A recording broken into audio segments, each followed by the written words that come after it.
Vamos para 1 Coríntios capítulo 10, a partir do verso 14. Nós lemos, aliás, está desde o 16 aí, né? Tá, 14 e 15 nós lemos semana passada, é verdade. Do 16 em diante. Deixa eu fazer aqui um preâmbulo rápido sobre o texto que a gente vai ler, para nós nos situarmos na história. Você se lembra que nos capítulos anteriores nós vínhamos falando sobre as respostas de Paulo a uma carta que esses irmãos de Corinto tinham mandado para ele com perguntas diversas: casamento, santificação, vida comum, comunitária, igreja, líderes, enfim.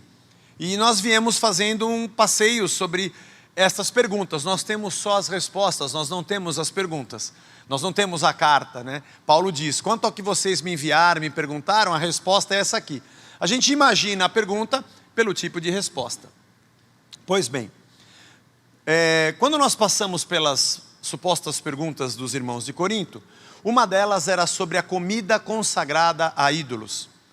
Se deveriam ou não comer quando fossem convidados a um banquete. E com certeza na pergunta deviam ter dito assim: olha, nós que somos mais fortes achamos que podemos, mas tem irmãos mais fracos de cabeça que eles acham que não devem ir. E Paulo responde a resposta que tivemos lá no capítulo 8, dizendo: olha, se você se julga mais forte, porque você entende mais, você deveria ser mais forte porque você ama mais. E se tem irmãos que ainda não compreendem, você deveria deixar de fazer por causa deles. Não que seja errado você participar do jantar ou comer aquela comida, eu não estou falando disso. Eu estou falando sobre o seu relacionamento com alguém. Ele tira um pouco o foco do alimento e vai para o relacionamento. Porém, a pergunta sobre os ídolos e a comida continua no ar. Ele não entrou nesse ponto. Ele falou do relacionamento. E agora ele volta a esse assunto da carne consagrada a ídolos, porque agora ele chegou no assunto idolatria. Falamos semana passada. E ele volta a esse assunto. Mas uma coisa interessante, que vale a pena a gente lembrar: apesar de Corinto ser muito parecida com a vida dos dias de hoje, comércio, negócios, resultados, oportunidades, múltiplas religiões, culturas, nós temos um momento tecnológico de desenvolvimento das nações e cidades um pouco diferente. Nem todo mundo comia carne naquela época.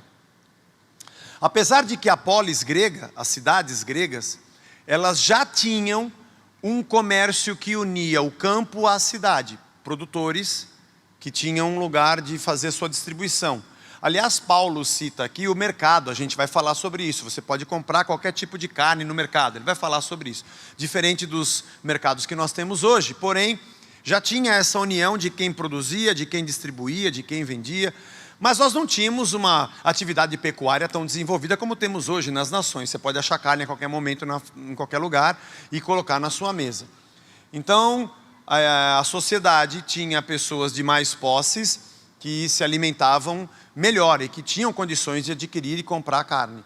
As classes menos abastadas não tinham essa oportunidade.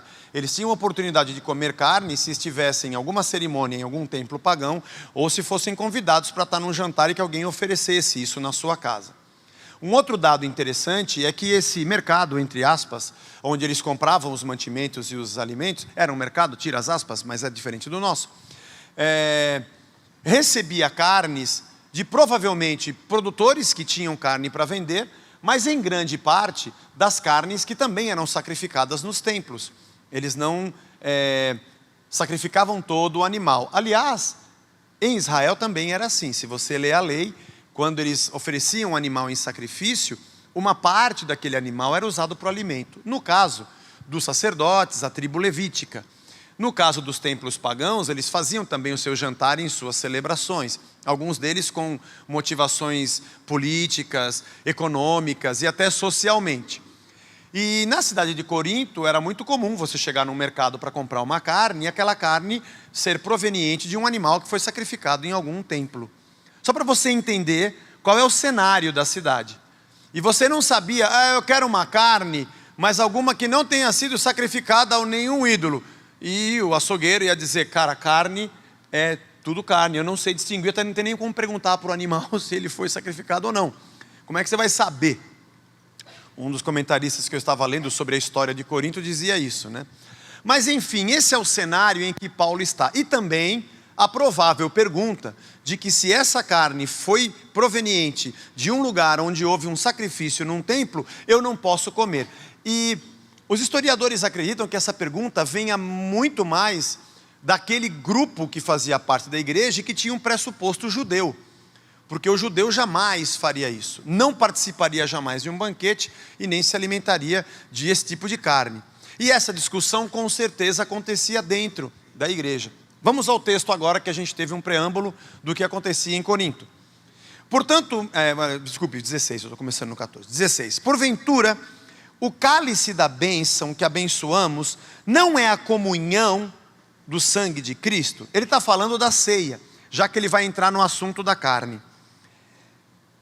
O cálice que a gente bebe não é a comunhão do sangue, e o pão que a gente come não é a comunhão do corpo, não é o corpo e o sangue que a gente participa? Porque nós, embora muitos, somos unicamente um pão, um só corpo, porque todos participamos de um único pão. Nós temos uma união na mesa, todos nós nos alimentamos do mesmo pão vivo que desceu dos céus. Considerai o Israel segundo a carne. Não é certo que aqueles que se alimentam do sacrifício são participantes do altar? Ele está lembrando disso, que aqueles que participam do sacrifício também se alimentavam daquela carne. Que digo, pois? Que o sacrificado a ídolo é alguma coisa? Ou que o próprio ídolo tem algum valor?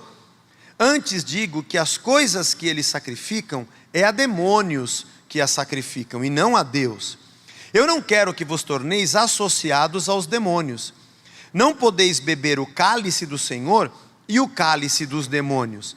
Não podeis ser participantes da mesa do Senhor e da mesa dos demônios. Ou provocaremos zelos ou ira do Senhor. Somos acaso mais fortes do que Ele? A gente pode decidir o que a gente faz, fora o seu mandato, fora a sua lei, fora a sua ordem? Esse primeiro trecho parece que Paulo está dizendo, é o seguinte: ninguém vai comer essa carne, é sacrificada a demônios, ipsis literis, é isso que ele está dizendo. E ele prossegue: todas as coisas me são lícitas, mas nem todas convêm. Eu posso fazer tudo, todas são lícitas, mas nem todas edificam. Ninguém busque o seu próprio interesse, mas sim o de outro, o de outrem. Mas olha o que ele diz agora: comei de tudo que se vende no mercado, sem nada perguntardes por motivo de consciência. Porque do Senhor é a terra e toda a sua plenitude. Não tem animal que não provenha de Deus. Entrou no mercado, compra qualquer coisa, pode ficar tranquilo. Parece que ele está contradizendo o que está na parte anterior, que ele acabou de falar agora. Verso 27. Se algum dentre os incrédulos vos convidar e quiserdes ir, alguém te convidar para a casa dele, comei de tudo que for posto diante de vós, sem nada perguntardes por motivo de consciência. Botou na mesa, você bota para dentro. Porém, se alguém vos disser, isso é coisa sacrificada a ídolo, não comais por causa daquele que vos advertiu, por causa da consciência. Consciência, digo, não a sua propriamente, mas a do outro. Pois por que há de ser julgada a minha liberdade pela consciência alheia? Se eu participo com ações de graças, por que hei de ser vituperado por causa daquilo por que dou graças? Tem alguém que não está entendendo e está te julgando porque você está comendo, e isso é porque diz que é sacrificado a demônios? Você vai entrar em atrito, vai ser julgado por uma pessoa assim? Beleza, por causa da consciência dele, não coma. Senão, você poderia comer numa boa. Não vos torneis causa de tropeço, nem para judeus, nem para gentios, nem tampouco para a igreja de Deus. Assim como eu também procuro em tudo ser agradável a todos, não buscando o meu próprio interesse, mas o de muitos, para que sejam salvos. Sede meus imitadores, como também eu sou de Cristo. E o versículo 31 diz assim: portanto, quer comais, quer bebais, ou façais outra coisa qualquer, fazei tudo para a glória de Deus. Que interessante, irmãos. Esse texto aqui, ele é bastante esclarecedor. Eu gosto muito de examinar o texto com calma. Pessoas às vezes vêm para cima da gente com doutrinas, pegam um versículo, tira aquele versículo do contexto e fala: está vendo o que está escrito? Pode. Está vendo o que está escrito? Não pode. E eu fico doido da vida quando isso acontece, porque geralmente a pessoa não olha o contexto, o porquê aquilo está sendo escrito, nem o que foi escrito antes, nem o que está sendo escrito depois. Quando a gente lê a palavra, a gente tem que examinar o que a gente está lendo. Nesse caso é uma carta. É uma carta que foi canonizada, faz parte da revelação de Deus para nós. Mas ela é uma carta, então ela tem alguém que escreveu. Tem um escritor da carta, tem uma origem. E tem um destinatário, tem alguém que vai receber essa carta. E ela tem um assunto. Aliás, o assunto é proveniente de uma carta que foi vinda antes do próprio povo de Corinto para Paulo.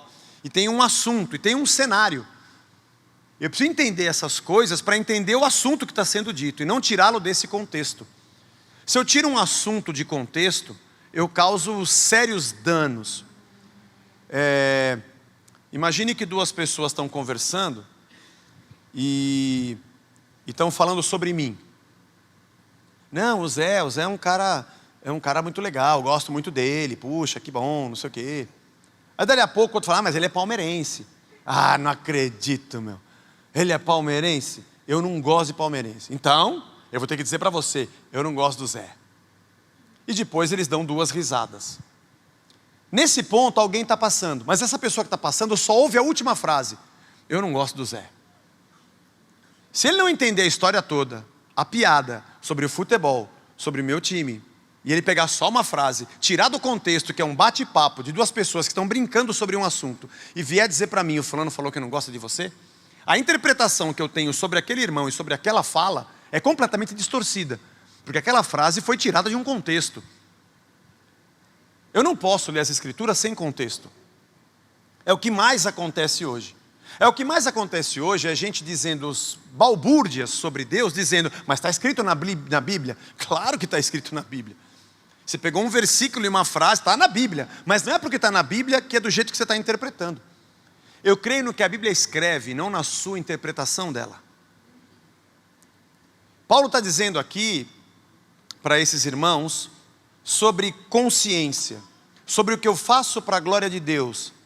Na verdade, tem uma linha de pensamento que inclui a minha liberdade de fazer, a minha comunhão com quem anda ao meu lado e a minha missão sobre tudo que eu faço.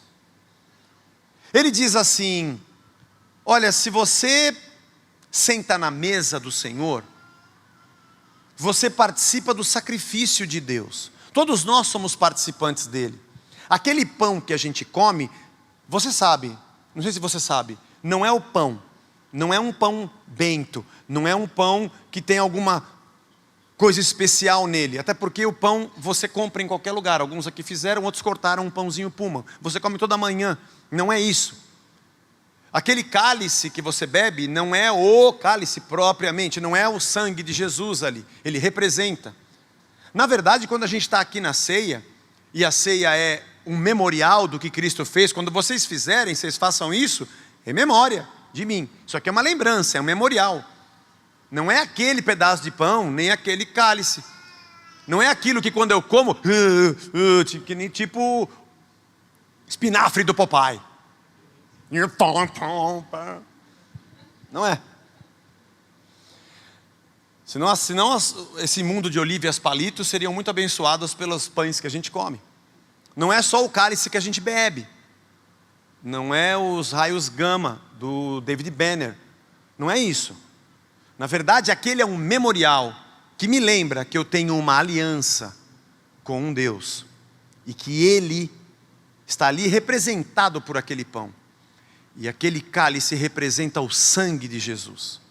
A minha memória, a minha consciência estão ligadas a Deus. Porque se alguém que não conhece a Deus, não tem esta ligação e este pacto realizado pelo próprio Deus na cruz para consigo como algo consciente, que me leva a adorá-lo e deixar minha vida para segui-lo, se isso não existir, e alguém entrar aqui e sentar, é só um pedaço de pão, muito pequeno por sinal, e só um cálicezinho de um suco de uva, sem gelo e pouquinho. Nada mais do que isso. A segunda coisa importante é quando eu me sento na mesa, eu tenho meu irmão ao meu lado.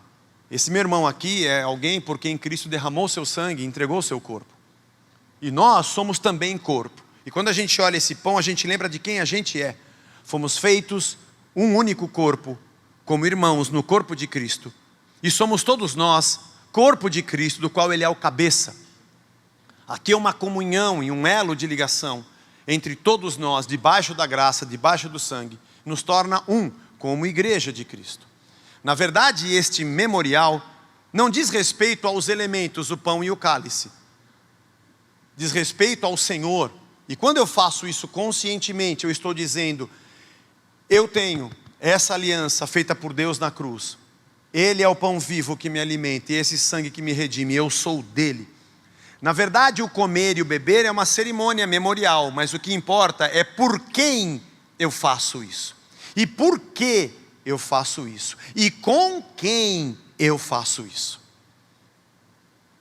Não sei se você compreende assim. Há pessoas que às vezes vêm e dizem para mim assim, Zé, o fulano, ele não pôde vir na ceia, eu posso levar o pão e o cálice? Eu falo, pode. Ai, que bom. Porque ele está em casa, eu vou chegar lá e falar, come isso aqui, bebe isso aqui. Beleza, está abençoado. Irmão, você pode levar, não tem problema, não vou te proibir de levar. Mas eu quero dizer para você que não é isso. Porque a ceia tem a ver com esse momento de celebração. Essa vida que a gente parte e compartilha. Eu comer o pãozinho e beber o cálice sozinho na minha casa não tem nexo. Porque o que importa é a comunhão entre nós ao redor desta mesa, juntos glorificando a Deus. Agora é óbvio, você diz assim, meu irmão não pôde vir, ele está doente, eu vou lá e eu vou fazer essa comunhão com ele, beleza, tá certo. Eu quero só que você não entenda que aquele pedacinho de pão e aquele cálice que trouxe um milagre, que quando ele comeu aquele entrou e ele virou papai. Não é isso. Não é aquele pedaço de pão e não é aquele suquinho. Espero que você entenda isso. E que você compreenda por quê, por quem e com quem você faz o que você faz. E Paulo está dizendo aqui que nós que fazemos isso na ceia, ele faz um paralelo, o cálice da bênção que abençoamos, não é a comunhão do sangue. Não é isso que a gente tem de verdade, é isso, não é? Ele está perguntando. E o pão que partimos, não é a comunhão do corpo de Cristo? Não é o pão, é a comunhão do corpo. Não é a aliança que temos com Ele e entre nós, não é isso. É isso, né? Aí ele parte então, quando o povo de Israel e os levitas sacrificavam um animal, eles comiam da carne. Beleza, mas eu queria que você soubesse que não é a carne que você comeu. Não é a carne em si, mas porque havia um sacrifício. Quando você se senta numa mesa com os seus irmãos e faz isso de consciência, temendo a Deus, louvando pelo pacto de Cristo na cruz, derramando o seu sangue por nós, e a tua vida está entregue a Ele, e você vive em comunhão com os teus irmãos, essa é a tua vida entregue a Deus, tua consciência de soberania de Deus, de comunhão como corpo. Agora, se você fizer isso numa mesa de demônios, você está servindo a demônios, é isso que ele está querendo dizer. Você não deve fazer isso. Você não deve sentar numa mesa e dizer assim, essa carne sacrificada aqui é o Deus tal, ao ídolo tal, é um demônio e eu quero fazer isso em memória dele. Você não pode fazer isso. Sua consciência não permite que você faça isso. Por isso ele vai dizer, quando você entrar no mercado e tiver a carne lá, e você não souber se ela é sacrificada ou não é, compre e relaxa. Porque não é a carne em si, mas é por quê, por quem e com quem você faz. Se algum incrédulo te convidar e disser assim, vem aqui na minha casa, porque eu quero que você sente aqui comigo e que você venha jantar na minha casa. E esse cara é incrédulo, esse cara é pagão, de onde veio essa carne? Parece que ele trabalha no templo lá do ídolo não sei o quê, e aquele ídolo é um demônio, eu não deveria comer. E Paulo fala, relaxa mano, come de tudo que colocar na mesa. Se vier chuchu, espinafre, carne, enroladinho, manda ver. Porque você não está fazendo isso por um demônio. Você não está fazendo isso para servir a uma entidade. E você não está em comunhão na mesa de falsos deuses. Você está num jantar. Assim como lá na nossa ceia não é o pão e não é o vinho, relaxa, nesse jantar também não é a carne. Deixa eu ler um texto para você que está no livro de Mateus. É o capítulo 15, não o 5, eu esqueci o número 1 aqui. Mas ele diz assim, é quando eles comem lá, né, as espigas. Jesus falou assim sobre os fariseus e os hipócritas: este povo honra-me com os lábios, mas o seu coração está longe de mim. Em vão me adoram, ensinando doutrinas que são preceitos de homens. Eles falam da boca para fora, é só um ritual. Tendo convocado a multidão, lhes disse: ouvi e entendei. Não é o que entra pela boca que contamina o homem, mas o que sai da boca, isso sim contamina o homem. Em outro texto, a gente tem essa fala de Jesus um pouco mais expandida, dizendo: são os maus desígnios e a maldade, é isso que mata, não é o que entra, é o que sai. É exatamente o que Paulo está dizendo.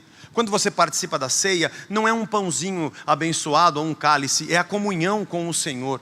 Por isso, compra qualquer coisa que tiver no mercado. E se você for comer na casa de alguém, pode comer sem problema, relaxa. Essa palavra contaminação, ela tem uma interpretação errada no nosso meio. Porque se você comer alguma coisa que tem uma bactéria, aquela bactéria entrou no seu corpo e te contaminou, vai crescer e desenvolver uma infecção, uma enfermidade, e você vai ter que tomar remédio, vai ter que se tratar. Mas você nem sabe o que está acontecendo, é uma bactéria que entrou, você não vê bactéria. Você vai ter os sintomas depois dessa infecção. E nós traduzimos isso dessa forma para a nossa vida, quando Jesus fala de contaminação, aquilo que entra ou aquilo que sai da boca, são as coisas que são da nossa consciência. Esse é o paralelo. É quando você tem maldade e você sabe que tem e você põe para fora. Não é um pedaço de pão que você come, não é a carne que você comeu, claro que não. Senão ele não teria dito em Marcos 16 que nós comeríamos coisas mortíferas e não nos faria dano algum. Tem gente que acha que o problema é o pão. Se eu comer esse pão, uma bactéria de bênção entra na minha vida e começa a tudo dar certo. Eu nem sei o que está acontecendo, mas ela está propagando a levedura da bênção no meu corpo. Acha isso. E outro acha: se eu comer aquela carne vai colocar uma bactéria da maldade, do demônio na minha vida, e de repente tudo vai dar errado. Minha mulher vai brigar comigo, minha sogra veio de Malicuia para minha casa, tudo dando errado na minha vida. Nós não sabemos distinguir dualidade de dualismo. Não, você pode comer a carne consagrada aos ídolos, não tem problema nenhum, é o que Paulo está dizendo. É que se alguém disser assim: puxa, essa carne é consagrada, você não deveria comer, por causa da consciência do outro e não da sua, você até deixaria de fazer para você não causar tropeço para alguém. Tudo bem. Mas você deveria comer qualquer coisa que está na mesa. Você tem liberdade para fazer. Mas como você está em comunhão, você até pode deixar de fazer. E alguém vai dizer para você: quer dizer então que não tem mais nada errado? Pode tudo agora, essa casa da rocha pode fazer o que quiser. Bebe cerveja. A carne consagrada. Você tem um cara com a camisa do Corinthians outro dia, pode tudo então. Essa última, irmão, eu tento não deixar, mas não adianta. Esse mal propagou na terra. Tá? Mas enfim, é porque nós não... Deixa eu falar uma coisa para você, irmão. Dualidade é o seguinte: existe certo e errado? Sim. Existe trevas e luz? Sim. Existe pecado e santidade? Sim. O que é bom e o que é mal? Sim. Isso existe. O que não existe são dois mundos separados, o mundo do bom e o mundo do ruim. Isso não existe. Dualidade é saber que existem dois lados. Dualismo é achar que são dois mundos diferentes. Não são dois mundos. Trigo e joio, Jesus disse, vão crescer juntos. Eles convivem juntos. A gente não separa essas duas coisas. E o problema basicamente não são as coisas, mas é o que está dentro. É isso que nos contamina. É a consciência de sentar na mesa do demônio e fazer aquilo em nome do demônio. Consciência, eu estou fazendo conscientemente, não a carne em si. Assim como sentar na mesa do Senhor e comer o pão e o cálice sem consciência, não adianta de nada. Porque você faz sem um pingo de memória de Cristo e de amor aos seus irmãos. Porque não é o elemento que está na mesa, mas é o Cristo que está em nós, na nossa memória e nas nossas relações. Portanto, o mundo é um só. Tem que ir na igreja, lá você vai ser abençoado. Não vai, irmão. Aqui é uma parede. Não tem Deus aqui dentro. Ele habita em nós. Não é o lugar que a gente vai. Claro que a gente vem porque nós nos encontramos e aqui nos edificamos e vivemos a nossa vida dentro desse prédio, mas não é o prédio. Você sabia disso? Ele foi naquele lugar é lugar de demônio. Não é o lugar, para com isso. Para de separar esses dois mundos. Não é o lugar, não são as paredes. É o que você conscientemente faz. Ora, se não fosse assim, hoje bem cedinho, quase de madrugada, eu falei com o Léo. Ele vai mandar para a gente um vídeo, a gente vai mostrar esse primeiro mês e meio, 2 meses dele, como é que ele está, para a gente passar aqui, talvez na ceia. Como é que a gente ia mandar um cara para um país daquele, irmão? O lugar é maldito, é cheio de ídolo, não pode ficar lá, não pode pisar, não toca aí, não anda nesse ônibus, não come essa comida, não encosta nessa pessoa, não abraça, não dá a mão, tira essa camisa, ela vai ficar doido. O que Paulo está dizendo é sobre a nossa consciência. Agora, se você diz assim, quer dizer que não tem problema, pode ir, beber, tomar. Olha, irmão, se você faz isso como uma desculpa para você poder cair na gandaia, não precisa de desculpa, vai lá e cai na gandaia. Vai lá e enche a cara, transa, fuma, porque diz que não é a igreja. É isso mesmo. Porque você quer o pecado, vai de cabeça. Fica arrumando desculpa. Você quer pecar, vai e peca. Agora eu não vou criar uma falsa religiosidade de achar que porque eu não vou em lugar errado, eu sou santinho. Porque você não é abençoado porque você vem aqui, mas porque Cristo habita em você. Você não é melhor do que os outros porque você frequenta uma igreja. Porque aqui no nosso meio, inclusive eu, tem gente ruim, tem gente boa, tem gente invejosa, tem ciúme, está cheio de pecado aqui. Nós não somos o mundo dos perfeitos e santos, e do outro lado tem o mundo dos errados e imperfeitos e profanos. Não existem 2 mundos, é o mesmo mundo. Por isso a gente pode andar no mercado e comer qualquer coisa. Porque o que mata é a minha consciência. O que me contamina é o que está dentro, não o que entra pela minha boca. A minha maturidade de saber que eu sou de Cristo. E aqui entra um ponto importantíssimo sobre a nossa missão como igreja. Olha que coisa interessante na cidade de Corinto. Se algum incrédulo te convidar, você vai na casa dele e come qualquer coisa que tiver na mesa. Ponto número 1. O crente e o incrédulo viviam juntos. Olha que legal. Nós criamos uma religião onde a gente vive na igreja, aquela bolha, só tem crente. É uma bênção. Olha, pastor deve ser uma bênção, porque trabalha na igreja. Só lida com gente da igreja. Só lida com evangélico. É uma bênção a sua vida. Mas, pelo amor de Deus, Deus me livre dos evangélicos. Para fazer o quê? Eu tenho que viver. Porque nós achamos que esse aqui é o lugar que é o Shangri-La. Não, só tem problema aqui, irmão. Aliás, quem não tem problema não vem na igreja. Quem vem na igreja tem problema. E basicamente, o trabalho de pastor é você ficar sempre diante do problema, que não tem solução. É isso. É vir aqui todo domingo e pregar. A gente faz alguns aconselhamentos, às vezes a pessoa vem fazer um aconselhamento, eu estou com um problema assim, assado. Eu falo, rapaz, quanto tempo você está na igreja? Uns 3 anos. Eu falo, Senhor, me leva. Ai, Jesus. Eu só penso palavrão, eu não falo. Para não escandalizar a pessoa, mas eu falo... Você está 3 anos na igreja, eu estava me esfalfelando, você não aprendeu nada, né, mano? Olha o que você está fazendo, olha o que está escrito. Olha o que... É, né? É, pô. Se é, né? Porque a pessoa acha que vai vir aqui, ela já está abençoada porque ela ficou num lugar, sentou na cadeira que foi ungida. Sentou na cadeira que foi ungida, quando eu botei a bunda na cadeira, pô, você é abençoado. Não é isso, para com isso, mano. Não é o quanto você veio para ficar dentro desse lugar, mas é o quanto Deus está dentro de você. Óbvio que você vai vir aqui, porque a gente vive em comunhão como igreja, juntos aprendemos e crescemos, mas não tem nada a ver com esse lugar. Aliás, deixa eu aproveitar. Eu fui no culto do dia na Casa da Rocha, cara, eu não senti nada. Me perdoe. Se o Espírito Santo habita na sua vida e você quer entrar num prédio e nas paredes e sentir alguma coisa, você está errado, cara. Porque não é esse lugar. O que habita em você já tem que ser suficientemente bom para te fazer sentir o Filho de Deus. Porque se isso não conseguir, não vai ser a nossa parafernália de cantar, chacoalhar, dançar, para você falar, agora eu senti. Pelo amor de Deus, meu filho. Fala, papai.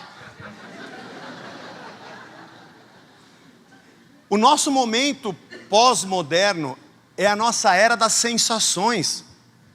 Sabe em quem você vai votar? Em quem você sentiu na pele e se arrepiou na propaganda, porque é tudo sensação. Você compra aquela calça por sensação. Você vai naquele restaurante porque ele é transado, tem um clima e você se sentiu ali legal. Você vai na igreja porque você se sentiu bem. Não tem a ver mais com consciência, nem com conteúdo. Tem a ver com uma experiência mística. E eu não vou dizer a você que a palavra de Deus não nos emociona, claro que sim. Nem que a gente cantar junto, a gente celebra em alegria e Deus mexe com nossas emoções, claro que mexe. Porque a presença dele em nós diz quem somos e o amor que ele tem por nós. Mas eu dizer para você que foi por causa da luz, da musiquinha que isso entrou para dentro, claro que não. Porque se você se emociona perifericamente, externamente, com momentos, elementos, luzes, fumaça ou coisa do tipo, é muito frágil a tua fé. Porque quando você enfrentar um perrengue da vida, não vai ter fumaça, nem luz, nem alguém sambando na tua frente. E porque os personagens das escrituras, no meio do deserto, numa caverna como Elias, não sentiam nada. Aliás, eles perguntavam, onde está o Senhor? Eleva meus olhos para os montes, de onde me virá o socorro? Porque muitas vezes eles acharam que não tinha ninguém com eles. Mas ainda bem que não andaram pelo que sentiam, mas pelos que criam, por aquilo que acreditavam. Nós transferimos para coisas, lugares e pessoas a nossa fé. Nós terceirizamos a nossa fé para experiências externas. Por isso achamos que a bênção é o lugar, é a coisa, é a pessoa, é a camiseta. É por isso que para mim, eu sempre bato nessa tecla e vale a pena, música gospel não significa nada, é só uma forma. É o conteúdo das letras e do que Cristo faz, é o que importa. Por isso que para mim não tem diferença ouvir qualquer outra música e ver Deus falando, como a gente já fez muitas vezes aqui na igreja. Porque o que Ele está falando é de Deus e está nas Escrituras, ponto final. Não há separação de dois mundos. O mundo é um único mundo que Deus criou e que caiu por causa do pecado do homem. E você vai encontrar dentro desse mundo coisas que apontam para Deus e coisas que não apontam, dentro e fora da igreja. Porque dentro da igreja você vê atitudes de irmãos que são terríveis, mentirosos e falsos. Eu não posso canonizar e dizer isso aqui é abençoado porque está do nosso lado, do lado da bênção. Não existe isso. Vai no mercado, compra qualquer carne. Não é a carne, é a tua consciência diante de um altar de demônios. Você vai na casa do irmão ou do seu amigo do trabalho que é incrédulo. Meu Deus, não pode fazer isso na casa do incrédulo. Deve ter cerveja lá na casa dele. É um monte de ser tonto. E quando ele põe a carne, diz que eu vou perguntar, hein? Essa carne trouxe do seu templo ou você comprou no mercado? Porque senão eu nem como.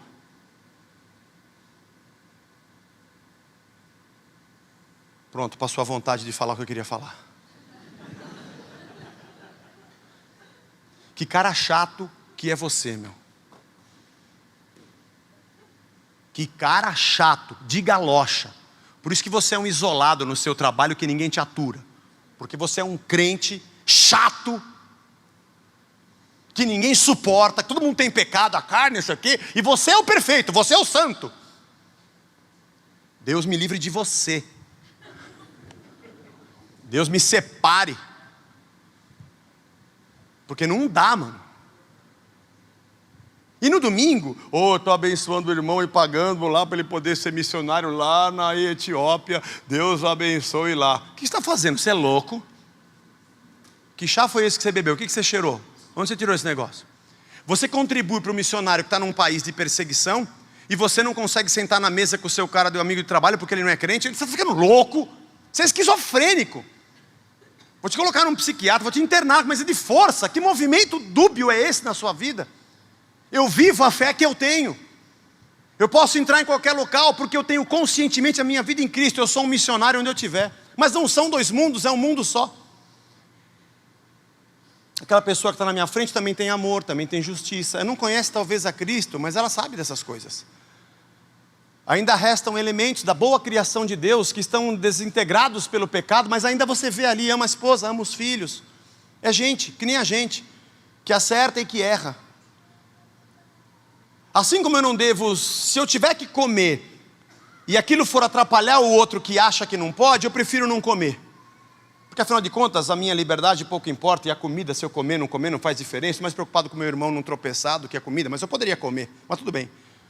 E eu sento na mesa de um incrédulo e digo, Eu vou comer, eu vou me aproximar dele, porque a comida também não tem nada a ver, não é a carne, né? Então eu vou fazer isso por amor a essa pessoa. Que louco isso, né? Liberdade, comunhão e missão. Liberdade de fazer, porque não é a comida que me recomenda ou não.